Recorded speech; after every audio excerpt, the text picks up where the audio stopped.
പ്രിയപ്പെട്ട പ്രവാസി സുഹൃത്തുക്കളെ, ഒരു 12 മണിക്കൂർ ഷിഫ്റ്റ് കഴിഞ്ഞ് റൂമിലെത്തി കട്ടിലിലിരുന്ന് ആ ഫോൺ എടുത്ത് ഒന്ന് സ്ക്രോൾ ചെയ്യുമ്പോൾ കിട്ടുന്ന ഒരു ആശ്വാസമുണ്ടല്ലോ. അല്ലെങ്കിൽ വെള്ളിയാഴ്ച കൂട്ടുകാരുമായി ഒരുമിച്ച് ഒരു ബിരിയാണി വെച്ച് കഴിക്കുമ്പോൾ കിട്ടുന്ന ഒരു സന്തോഷം. നാട്ടിൽ നിന്ന് അമ്മ കൊടുത്തുവിട്ട മാങ്ങാച്ചാറും കൂട്ടി ഒരു പിടി ചോറ് തിന്നുമ്പോഴുള്ള ഒരു സംതൃപ്തി. ഫേസ്ബുക്കിൽ നമ്മളിടുന്ന ഓരോ ഫോട്ടോയ്ക്കും ലൈക്കുകൾ കൂടുമ്പോൾ, മൊബൈലിൽ സാലറി ഹാസ് ബീൻ ക്രെഡിറ്റഡ് എന്ന മെസ്സേജ് വരുമ്പോൾ, എയർ ഇന്ത്യ എക്സ്പ്രസിന്റെ സൈറ്റിൽ കയറി നാട്ടിലേക്കുള്ള ടിക്കറ്റ് ബുക്ക് ചെയ്യുമ്പോൾ നമ്മുടെ തലച്ചോറിന് ഒരു കിക്ക് കിട്ടാറില്ലേ? ഒരു സന്തോഷം, ഒരു പ്രതീക്ഷ, ഒരു ഉന്മേഷം. എന്താണ് ഈ കിക്ക്? എന്തുകൊണ്ടാണ് മണിക്കൂറുകളോളം റീൽസ് കാണുന്നത്? അതൊരു ദുശീലമാണെന്ന് അറിഞ്ഞിട്ടും നമുക്ക് നിർത്താൻ കഴിയാത്തത്? എന്തുകൊണ്ടാണ് ചിലർ ഓൺലൈൻ റമ്മി പോലുള്ള ചതിക്കുഴിയിൽ വീണു പോകുന്നത്? ഇതിന്റെ എല്ലാം പിന്നിൽ പ്രവർത്തിക്കുന്ന ഒരു മാന്ത്രിക രാസവസ്തു ഉണ്ട് നമ്മുടെ തലച്ചോറിൽ.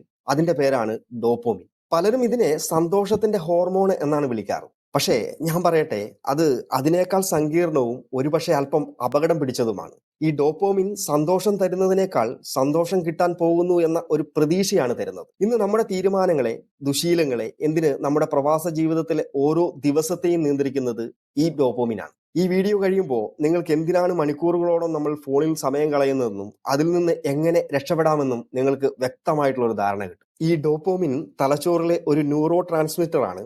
ലളിതമായി പറഞ്ഞാൽ നാഡീകോശങ്ങൾ തമ്മിൽ സന്ദേശങ്ങൾ കൈമാറാൻ സഹായിക്കുന്ന ഒരു പോസ്റ്റ്മാൻ. ഇതിന്റെ ഏറ്റവും പ്രധാനപ്പെട്ട ജോലി എന്താണെന്ന് അറിയുമോ? പ്രേരണ. നമ്മളെ കൊണ്ട് കാര്യങ്ങൾ ചെയ്യിപ്പിക്കുക. രാവിലെ അലാറം കേട്ട് എഴുന്നേൽക്കാൻ, കഠിനമായ ജോലിക്ക് പോകാൻ, ഭക്ഷണം കഴിക്കാൻ, എന്തിന് വെള്ളം കുടിക്കാൻ പോലും നമുക്കൊരു നിശ്ചിത അളവിൽ ഡോപ്പോമിൻ വേണം. പണ്ട് ശാസ്ത്രം വിശ്വസിച്ചിരുന്നത് ഒരു പ്രതിഫലം കിട്ടുമ്പോഴാണ് ഡോപ്പോമിൻ ഉണ്ടാകുന്നത് എന്നായിരുന്നു. ഉദാഹരണത്തിന്, ഒരു ലഡു കഴിക്കുമ്പോൾ കിട്ടുന്ന സന്തോഷം ഡോപ്പോമിന് കാരണമാണ് എന്നാണ് വിശ്വസിച്ചിരുന്നത്. എന്നാൽ പുതിയ പഠനങ്ങൾ പറയുന്നത് പ്രതിഫലം കിട്ടുമ്പോഴല്ല, മറിച്ച് പ്രതിഫലം കിട്ടാൻ പോകുന്നു എന്ന പ്രതീക്ഷ വരുമ്പോഴാണ് ഡോപ്പോമിന്റെ അളവ് കൂടുന്നതെന്ന്. അതായത് ഒരു ഷവർമ കഴിക്കുന്നതിനേക്കാൾ ഡോപ്പോമിൻ ഉണ്ടാകുന്നത് നിങ്ങൾ ആ ഷവർമ കടയുടെ മുന്നിലൂടെ പോകുമ്പോൾ അതിന്റെ മണമടിച്ച് അതെനിക്കിപ്പോൾ കഴിക്കണം എന്നുള്ള ആഗ്രഹം ജനിക്കുമ്പോഴാണ്. നാട്ടിൽ വിമാനം ഇറങ്ങുന്ന നിമിഷത്തെക്കാൾ കൂടുതൽ എക്സൈറ്റ്മെന്റ് നാട്ടിലേക്കുള്ള ടിക്കറ്റ് ബുക്ക് ചെയ്ത് ആ ഡേറ്റിനായിട്ട് കാത്തിരിക്കുമ്പോഴാണ്. സാലറി കയ്യിൽ കിട്ടുമ്പോഴല്ല, മാസാവസാനം നാളെ സാലറി വരും എന്നോർക്കുമ്പോഴാണ് കൂടുതൽ സന്തോഷം ഉണ്ടാകുന്നത്. ഡോപ്പോമിൻ നമ്മളോട് എപ്പോഴും ഒരേ കാര്യമേ പറയുകയുള്ളൂ: അത് ചെയ്യൂ, നിനക്ക് സന്തോഷം കിട്ടുമെന്ന്. അത് നമ്മളെ ഒരു പ്രവൃത്തിയിലേക്ക് തള്ളിവിടുന്ന ഒരു ഇന്ധനമാണ്. ഇവിടെയാണ് നമ്മൾ പ്രവാസികൾ പ്രത്യേകം ശ്രദ്ധിക്കേണ്ടത്. എന്തുകൊണ്ടാണ് നമ്മൾ ഡോപ്പോമിന്റെ ചതിക്കുഴികൾ മറ്റുള്ളവരെക്കാൾ എളുപ്പത്തിൽ വീണു പോകുന്നത്? പ്രധാനമായും 3 കാരണങ്ങളുണ്ട്. ഒന്ന്, ഏകാന്തതയും വിരസതയും. നമ്മുടെ ജീവിതം എപ്പോഴും ഒരു ലൂപ്പ് പോലെയാണ്. ഒരേ ജോലി, ഒരേ റൂം, ഒരേ മുഖങ്ങൾ. നമ്മുടെ കുടുംബവും നാട്ടിലെ സുഹൃത്തുക്കളും ഉത്സവങ്ങളും എല്ലാം നമുക്ക് അന്യമാണ്. ഈ കഠിനമായ ഏകാന്തതയും വിരസതയും മറികടക്കാൻ നമ്മുടെ തലച്ചോറ് എളുപ്പത്തിൽ കിക്ക് കിട്ടുന്ന പല വഴികളും തേടും. അതിൽ ഏറ്റവും എളുപ്പമുള്ളൊരു വഴി നമ്മുടെ കയ്യിലിരിക്കുന്ന ഈ മൊബൈൽ ഫോണാണ്. 2, കടുത്ത മാനസിക സമ്മർദ്ദം. ജോലിയുടെ സമ്മർദ്ദം, നാട്ടിലെ സാമ്പത്തിക ബാധ്യതകൾ, വീട്ടുകാരുടെ അസുഖങ്ങൾ, ഇങ്ങനെ 100 കൂട്ടം ടെൻഷനുകൾക്കിടയിലാണ് നമ്മൾ ഓരോ പ്രവാസിയും ജീവിക്കുന്നത്. ഈ യാഥാർത്ഥ്യങ്ങളിൽ നിന്ന് ഒരു താൽക്കാലിക ആശ്വാസം കണ്ടെത്താനുള്ള എളുപ്പ വഴിയായി പലരും സോഷ്യൽ മീഡിയയെയും ഗെയിമുകളെയും കാണുന്നു. 3, നാട്ടിലേക്കുള്ള ഒരേ ഒരു ജാലകം. നമ്മുടെ ഭാര്യയുടെയും മക്കളുടെയും മുഖം കാണാൻ, നാട്ടിലെ വിശേഷങ്ങൾ അറിയാൻ, കൂട്ടുകാരുമായി സംസാരിക്കാൻ ഇന്ന് ഫോൺ കൂടിയേ തീരൂ. ഇത് വളരെയധികം അത്യാവശ്യമാണ്. എന്നാൽ ഈ ആവശ്യത്തെയാണ് സോഷ്യൽ മീഡിയ കമ്പനികളുടെ അൽഗോരിതം മുതലെടുക്കുന്നത്. നിങ്ങൾ 1 മിനിറ്റ് നോക്കാൻ കയറുന്ന ഫേസ്ബുക്കിൽ മണിക്കൂറുകളോളം അവർ നിങ്ങളെ പിടിച്ചിരുത്തും. 4, ഡോപ്പോമിൻ ലൂപ്പ് എന്ന ചതിക്കുഴി. നമ്മുടെ തലച്ചോറിന് എപ്പോഴും കൂടുതൽ ഡോപ്പോമിൻ വേണം. ഇതിനെ ചൂഷണം ചെയ്താണ് സോഷ്യൽ മീഡിയ കമ്പനികൾ കോടികൾ ഉണ്ടാക്കുന്നത്. അവർ നമ്മളെ ഒരു ഡോപ്പോമിൻ ലൂപ്പിൽ കുടുക്കിയിടുന്നു. ഒരു പ്രവാസിയുടെ ജീവിതത്തിൽ ഈ ലൂപ്പ് എങ്ങനെയാണ് പ്രവർത്തിക്കുന്നതെന്ന് നോക്കാം. 1, സൂചന. നിങ്ങൾ ജോലി കഴിഞ്ഞ് ക്ഷീണിച്ച് റൂമിലിരിക്കുന്നു, നിങ്ങൾക്ക് ബോറടിക്കുന്നു, അല്ലെങ്കിൽ ഒരു ചെറിയ വിഷാദം തോന്നുന്നു. ഇതാണ് സൂചന. 2, ആഗ്രഹം അല്ലെങ്കിൽ പ്രതീക്ഷ. ആ ഫോൺ എടുത്തൊന്ന് നോക്കിയാലോ, ചിലപ്പോൾ എന്തെങ്കിലും തമാശ വീഡിയോ കാണും, അല്ലെങ്കിൽ ആരെങ്കിലും മെസ്സേജ് അയച്ചിട്ടുണ്ടാകും. ഈ ചിന്ത വരുമ്പോൾ തന്നെ തലച്ചോറിൽ ഡോപ്പോമിൻ ചെറുതായിട്ട് റിലീസ് ആവാൻ തുടങ്ങും. 3, പ്രവൃത്തി. നിങ്ങൾ ഫോൺ എടുത്ത് ഇൻസ്റ്റാഗ്രാമോ യൂട്യൂബോ തുറക്കുന്നു. അതാണ് പ്രവൃത്തി. 4, പ്രതിഫലം. ഓരോ പുതിയ വീഡിയോയും, ഓരോ ലൈക്കും, ഓരോ കമന്റും നിങ്ങളുടെ തലച്ചോറിലേക്ക് ചെറിയ ഡോപ്പോമിൻ ഷോട്ടുകൾ പമ്പ് ചെയ്യുന്നു. അങ്ങനെ നിങ്ങൾക്കൊരു താൽക്കാലിക സന്തോഷം കിട്ടുന്നു. 5, ആവർത്തനം. കുറച്ച് കഴിയുമ്പോൾ ആ ഡോപ്പോമിന്റെ അളവ് ഇങ്ങനെ താഴും. നിങ്ങൾക്ക് വീണ്ടും ബോറടിക്കാൻ തുടങ്ങും. ആ കിക്ക് വീണ്ടും കിട്ടാൻ വേണ്ടി നിങ്ങൾ വീണ്ടും ഫോൺ എടുക്കുന്നു. ഈ സൈക്കിൾ രാത്രി വൈകുവോളം തുടരുന്നു. ഇന്ന് പ്രവാസികളെ കാത്തിരിക്കുന്ന ഏറ്റവും വലിയ ഡോപ്പോമിൻ ഡീലർമാർ ഇവരാണ്: സോഷ്യൽ മീഡിയ.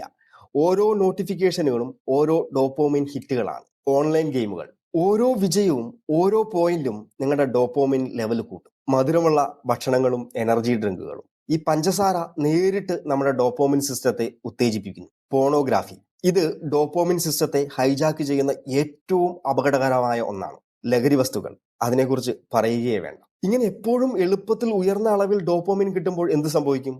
നമ്മുടെ തലച്ചോറ് അതിനോട് പൊരുത്തപ്പെടാൻ തുടങ്ങും. ഇതിനെ ഡൗൺ റെഗുലേഷൻ എന്ന് പറയും. ഉദാഹരണം പറയാം, നിങ്ങൾ എന്നും തീവ്രമായ എരിവുള്ള ഭക്ഷണം കഴിക്കുന്ന ഒരാളാണെങ്കിൽ കുറച്ചുനാൾ കഴിഞ്ഞ് ഒരു സാധാരണ ഭക്ഷണം കഴിച്ചാൽ നിങ്ങൾക്ക് ആ ഭക്ഷണത്തിന് ഒരു രുചിയും തോന്നത്തില്ല. അതുപോലെ എപ്പോഴും ഫോണിലെ അതിവേഗത്തിലുള്ള റീൽസും ഗെയിമുകളും കണ്ട് ഹൈപ്പർ സ്റ്റിമുലേറ്റഡ് ആയിരിക്കുന്ന നമ്മുടെ തലച്ചോറിന് ഒരു ബുക്ക് വായിക്കാനോ സുഹൃത്തുക്കളോട് ശാന്തമായി സംസാരിക്കാനോ അല്ലെങ്കിൽ ഒരു പാട്ട് കേട്ട് ആസ്വദിക്കാനോ കഴിയില്ല. അതിനെല്ലാം ബോറടിക്കുന്നു എന്ന് തോന്നും. കാരണം നിങ്ങളുടെ സന്തോഷത്തിന്റെ അടിസ്ഥാന അളവ് വല്ലാതെ താന്നുപോയി. ഇതിന്റെ ഭവിഷ്യത്തുകൾ എന്തൊക്കെയാണെന്ന് നോക്കാം.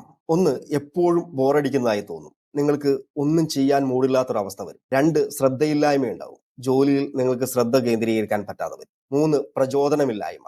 രാവിലെ എഴുന്നേൽക്കാൻ പോലും തോന്നാത്തൊരവസ്ഥ. 4, ചെറിയ കാര്യങ്ങൾക്ക് പോലും ദേഷ്യം വരിക. നമ്മൾ പ്രവാസികൾ നാട്ടിൽ പോയിട്ട് തിരിച്ച് ഗൾഫിലെത്തുമ്പോൾ ഒരു ഡിപ്രഷൻ പോലെ തോന്നാറില്ലേ? നാട്ടിലെ സന്തോഷവും സ്നേഹവും ഭക്ഷണവും എല്ലാം ഒരു ഹൈ ഡോപ്പോമിൻ തരുന്ന അവസ്ഥയായിരുന്നു. പെട്ടെന്ന് തിരിച്ച് പഴയ വിരസമായ ജീവിതത്തിലേക്ക് വരുമ്പോൾ നമ്മുടെ തലച്ചോറിന്റെ ഡോപ്പോമിൻ ലെവൽ താഴ്ന്നു പോയതുകൊണ്ട് അതിനോട് പൊരുത്തപ്പെടാൻ കഴിയില്ല. അപ്പോൾ ഈ ഡോപ്പോമിൻ ലൂപ്പ് പൊട്ടിച്ച് പുറത്തു വരാൻ നമ്മൾ എന്തൊക്കെ ചെയ്യണം? അതിന് ഏറ്റവും ശക്തമായിട്ടുള്ള ഒരു മാർഗമാണ് ഡോപ്പോമിൻ ഡീറ്റോക്സ്. പേര് കേട്ട് പേടിക്കണ്ട. എല്ലാ സന്തോഷവും ഒഴിവാക്കി ഒരു സന്യാസിയാകാനല്ല പറയുന്നത്. മറിച്ച് നമുക്ക് കൃത്രിമമായി എളുപ്പത്തിൽ ഉയർന്ന അളവിൽ ഡോപ്പോമിൻ നൽകുന്ന കാര്യങ്ങളിൽ നിന്ന് ഒരു നിശ്ചിത സമയത്തേക്ക് ബോധപൂർവം വിട്ടുനിൽക്കുക. അതുവഴി നമ്മുടെ തലച്ചോറിന്റെ ഡോപ്പോമിൻ റീസെറ്റ് ചെയ്യുക. എരിവ് കുറച്ചുനാൾ ഒഴിവാക്കുമ്പോൾ നിങ്ങൾക്ക് സാധാരണ ഭക്ഷണത്തിന് രുചി തോന്നി തുടങ്ങും. പ്രവാസികളായ നമുക്കിതെങ്ങനെ പ്രായോഗികമായി ചെയ്യാമെന്ന് നോക്കാം. ഒറ്റയടിക്ക് എല്ലാം നിർത്താൻ പറ്റുകയില്ല. നമുക്ക് പടിപടിയായി ചെയ്യാം. 1, ഈസി മോഡ്. ദിവസവും ജോലി കഴിഞ്ഞ് റൂമിൽ വന്നാൽ ആദ്യത്തെ 1 മണിക്കൂർ ഫോൺ തൊടില്ല എന്ന് തീരുമാനിക്കുക. ആ ഫോൺ ബാഗിൽ തന്നെ വെക്കുക. ആ സമയത്ത് കുളിക്കുക, പ്രാർത്ഥിക്കുക, റൂംമേറ്റ്സുമായി സംസാരിക്കുക, അല്ലെങ്കിൽ ഒരു ചായ കുടിച്ച് ശാന്തമായിട്ടിരിക്കുക. 2, മീഡിയം മോഡ്. രാവിലെ എഴുന്നേറ്റ ഉടനെ ഫോൺ നോക്കുന്നതും രാത്രി ഉറങ്ങാൻ കിടക്കുമ്പോൾ ഫോൺ നോക്കുന്നതും ഒഴിവാക്കുക. ഉറങ്ങുന്നതിന് മുമ്പ് 1 മണിക്കൂർ മുമ്പെങ്കിലും ഫോൺ ദൂരെ മാറ്റിവെക്കുക. ഈ സമയം പുസ്തകം വായിക്കാനോ അല്ലെങ്കിൽ നാളത്തെ കാര്യങ്ങൾ പ്ലാൻ ചെയ്യാനോ ഉപയോഗിക്കാം. ഇത് നിങ്ങളുടെ ഉറക്കത്തിന്റെ ഗുണനിലവാരം അത്ഭുതകരമായിട്ട് മെച്ചപ്പെടുത്തും. 3, ഹാർഡ് മോഡ്. അവധി ദിവസം ഉച്ചവരെ അല്ലെങ്കിൽ ഒരു ദിവസം മുഴുവനായിട്ടും സോഷ്യൽ മീഡിയ, യൂട്യൂബ്, ഗെയിംസ് എന്നിവ പൂർണ്ണമായിട്ടും ഒഴിവാക്കുക. ഇത് തുടക്കത്തിൽ ഭ്രാന്ത് പിടിക്കുന്നത് പോലെ തോന്നും. പക്ഷേ ആ സമയം നിങ്ങൾ യഥാർത്ഥ ലോകത്ത് ജീവിക്കാൻ തുടങ്ങും. കൂട്ടുകാരുമായി ക്രിക്കറ്റ് കളിക്കാൻ പോവുക, ഒരുമിച്ച് പാചകം ചെയ്യുക, അടുത്തുള്ള പാർക്കിൽ പോവുക, അല്ലെങ്കിൽ ഒരു പുതിയ സ്ഥലം സന്ദർശിക്കുക. ഈ ഡീറ്റോക്സ് ചെയ്യുമ്പോൾ ചെറിയ കാര്യങ്ങളിൽ പോലും നിങ്ങൾക്ക് വലിയ സന്തോഷം കണ്ടെത്താൻ കഴിയുമെന്നുള്ളതാണ്. ഒരു ചായ കുടിക്കുന്നതും ഒരു പഴയ പാട്ട് കേൾക്കുന്നതും വരെ വളരെ ആസ്വാദികരമായിട്ട് തോന്നും. ഇവിടെ നമ്മളൊരു കാര്യം മനസ്സിലാക്കണം. എല്ലാ ഡോപ്പോമിനും ഒരേപോലെയല്ല.